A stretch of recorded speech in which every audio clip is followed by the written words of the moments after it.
So first thing I've done before laying any cork or laying any tracks, you can see I've done a couple of coats of undercoat on top of the baseboard just to seal it.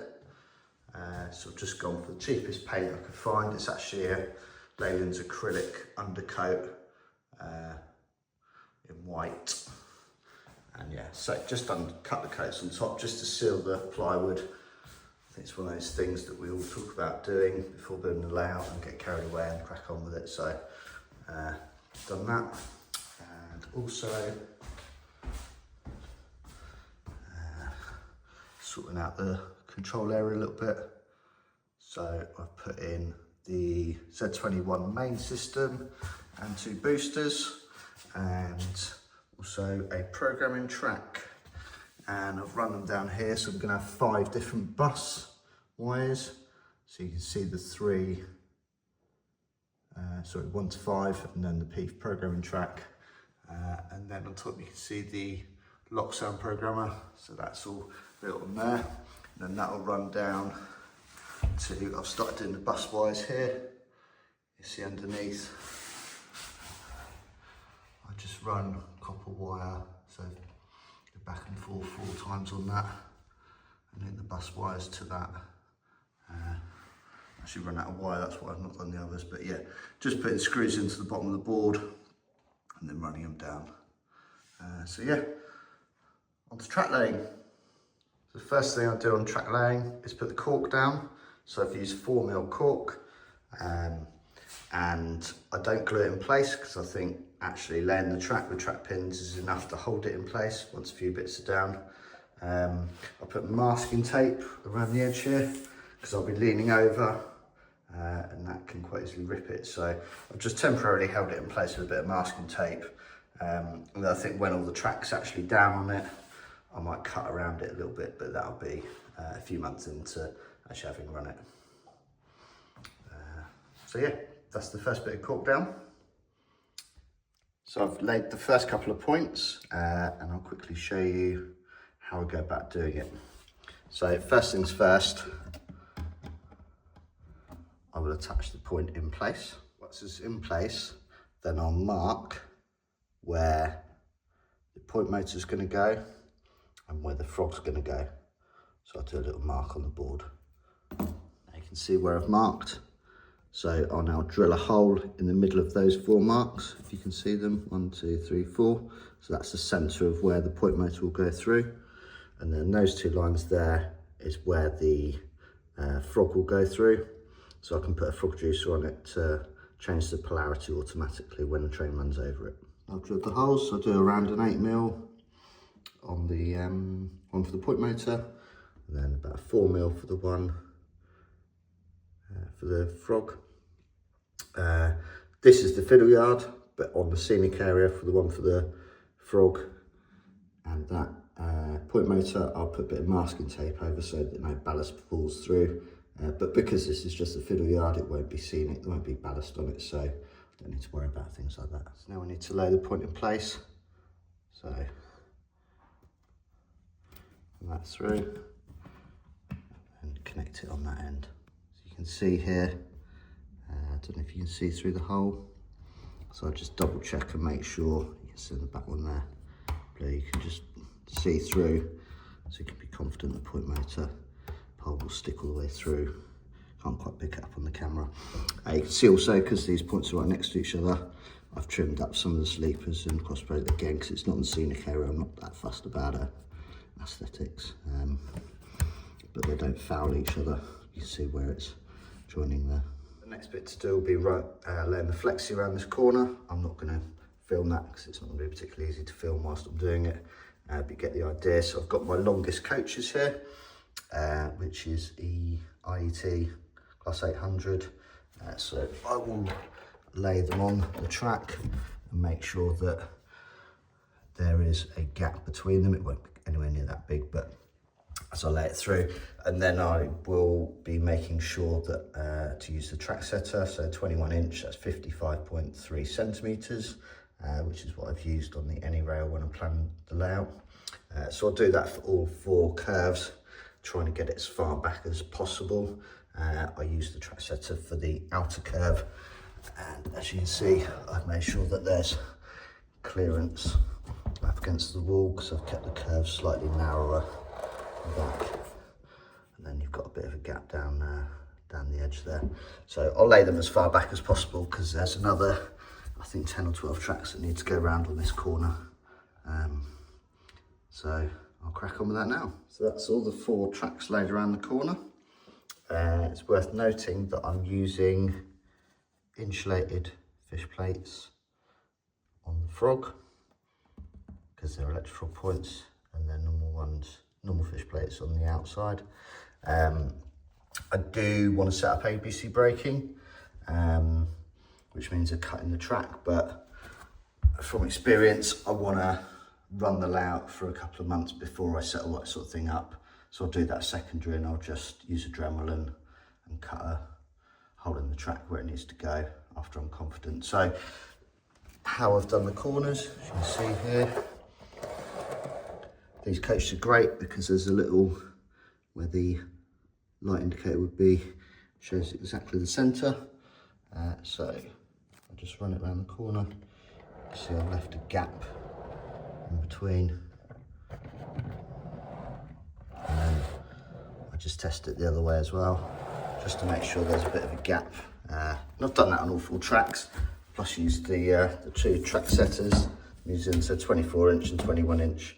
And then try to keep it maximum 5 centimetres apart over here. I haven't fully laid it further down, but I will do this junction over on that side next, and then join them up in the middle there. And something else I will try and do, just in case of temperature fluctuations, is leave slight gaps in some of the joins on the fish plates, although I don't think I'll need to, but I just don't know for sure yet. But I think it's always a good idea to leave ever such small gaps just for expansion and contraction. So yeah, crack on with the next bit. So the next bit I wanted to do is cut up more cork. So what I've done is lay down the rest of the roll all the way down there, use weights at the end, and then I've marked. So I want to do 3 cuts, and I've marked all the way down where I want the cuts, and then I'll use those bits where needed. You can see what will be the fiddle yard, the back cut there, and there's some off cuts here that I will use for the scenic bit in front. The other off cut I've used down the back here, or the third bit I've used down the back here, and you can see I started laying the track on that. The next bit I wanted to tackle is this corner, so I wanted to show you how I've done it. So this is probably going to be the tightest corner on the layout. The board is a full width 8x4, so it's actually 122 centimetres wide.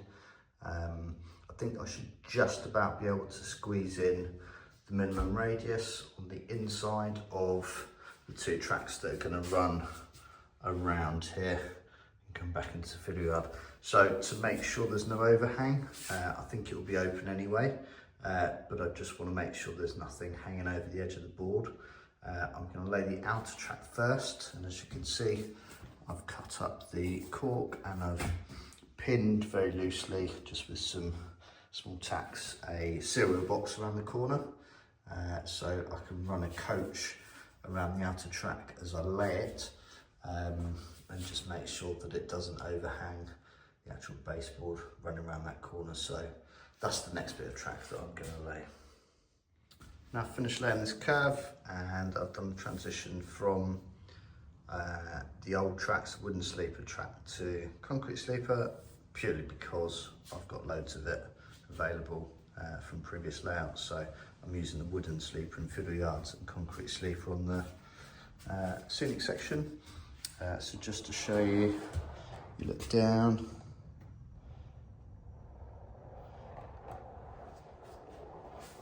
there is no touching the outer edge. And then if you run the other coach round to the centre point, see there's a gap between them, so you run all the way around the curve. It gets a lot wider down there as well. So all this section is going to be under a tunnel, so it doesn't matter too much about the spacing between the tracks. And the back seam will be running all the way down here, so this side will all be hidden as well. And then the scenic section starts roughly there, I think, where the tunnel mouth will be, or that'll be the last bit. You'll see the tunnel mouth will probably be further up there. Yep. Just laying down the straight bit of track here.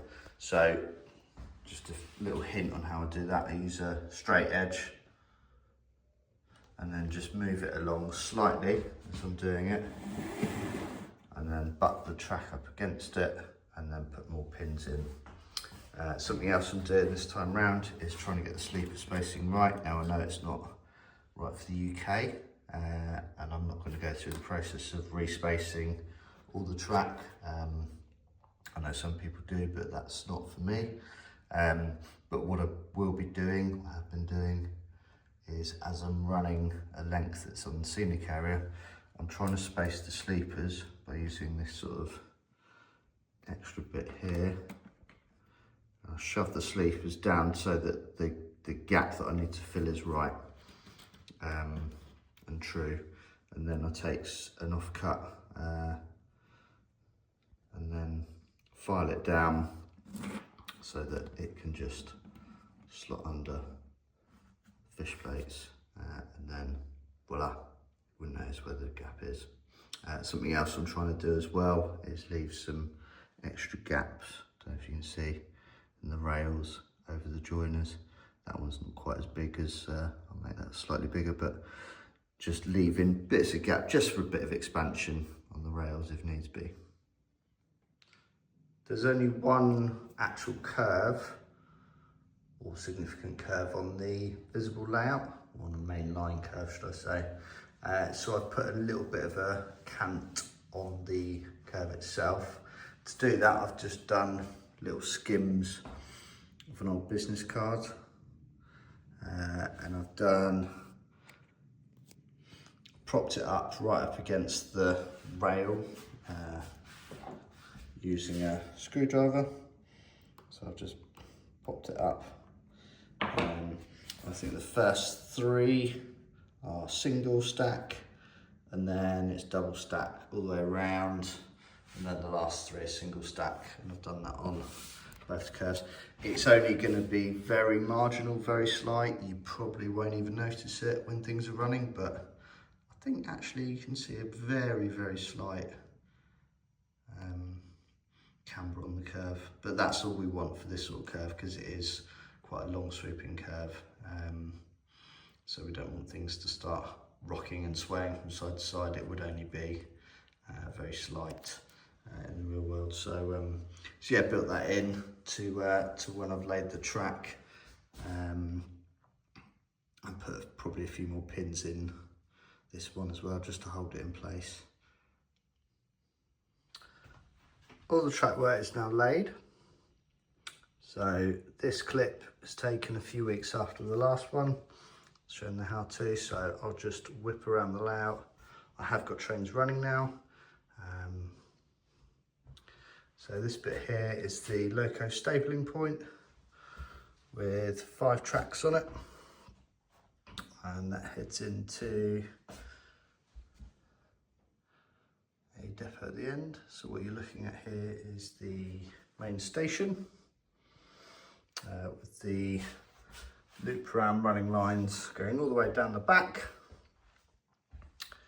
And if we run all the way down here, this is all set up. So this will be a bay platform in here, and that line there just runs round. The back seam will be about there, so I'll just run in and out on an automatic shuttle. You've got the 2 main lines there, and then you've got 1, 2, 3, 4 lines there, all form part of the entrance to a yard. So that's just a nondescript yard, and as I showed you a second ago, the locos, you can see them down the end there, form sort of the running in and out of this yard, and I'm going to keep it all nondescript, so I can use it as a ballast yard, I can use it as a stone yard, anything really. And as I say, the back seam will come up to around there, so it allows for a handful of wagons to be sort of hanging out the end. There'll be a road bridge there-ish, just in front of the back seam, and then where the point start will be the other side of the back seam. So that's all scenic. And behind where that last box wagon is, where the gap is, will go up. So that'll all be covered, and that will be probably a hill or sort of some sort of scenic bit, but those two sort of return lines will be covered. The return lines run into an 8-track footer yard, which will mainly be passengers. You can see I've added a few passenger trains on there now. It's hard to see a breakdown of where the lines start and finish, but so that's the line for there. And then the 6 lines that come in are for the yard. Then you've got 2 lines of the main running lines, and then this line here. Oh no, got my numbers mixed up. So yeah, 6 lines in, 2 main running lines, and then that's your termination bit for the bay platform.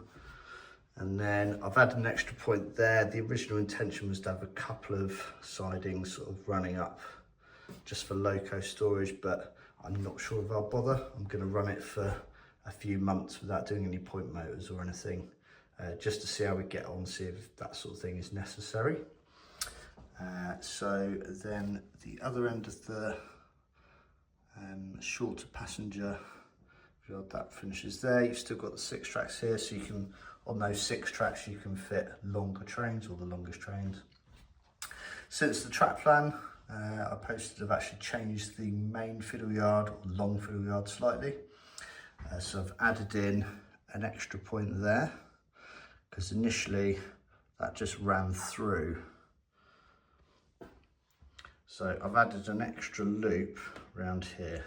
So basically any train heading in this direction on this line will come up, go around the fiddle yard, that side of it, and any train running this way will run down the back. And it means that all 6 tracks here across this fiddle yard, sorry, zooming in and out, blurring a bit, can be accessed by both tracks without fouling the other line.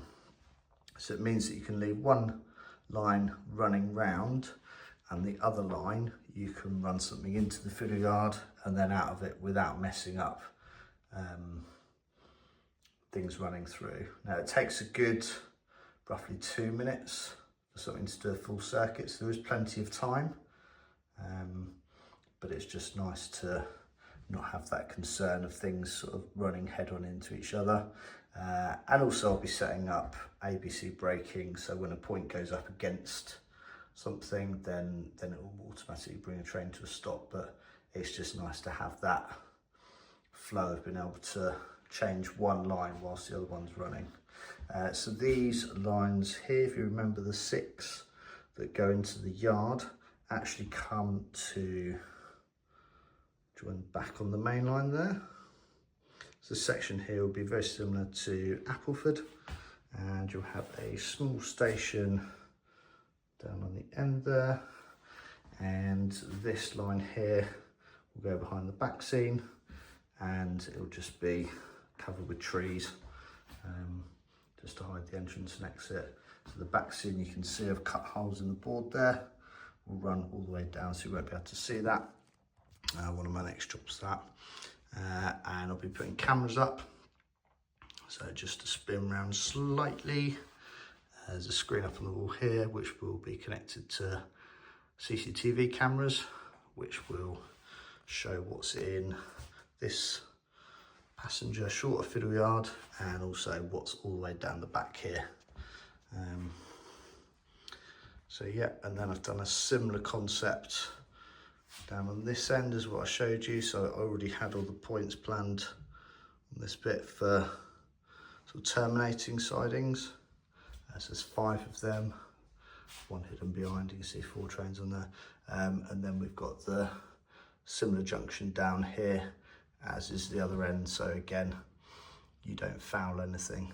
So trains on the outer line will run down the back, and the inline will actually run down this bit and back through there, and then that loops around and goes back down there. So yeah, so that's all the track laid. I have started the electrics, I've got all the trains running, all tracks set up, but I won't go into too much more detail on that. I think I'll leave this video here, and next update I might do something on electrics, but yeah, there's a lot of testing that needs to be done. But so far, very pleased with the result. The curves were, as you can see, there's plenty of scope to leave big gaps on these curves, so there's no coaches touching around them. There's a couple of niggles that I found, but I think overall I'm very pleased with how flat the boards have ended up being and how smooth the track work has been. So yeah, as I say, I'll leave it here. Thanks very much for watching, and catch you guys soon.